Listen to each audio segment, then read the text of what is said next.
Liquid contains a base similar to that used in cosmetics and food, which helps maintain moisture without creating sogginess. One common base called propylene glycol, which is used in theatrical smoke, is known to cause irritation to the eyes and respiratory infections. So what's going to happen after prolonged inhalation in e-cigarettes?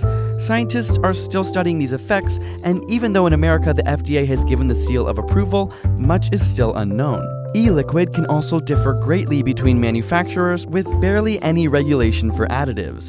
Some have been found to contain diacetyl, a chemical that is known to give butter its buttery taste.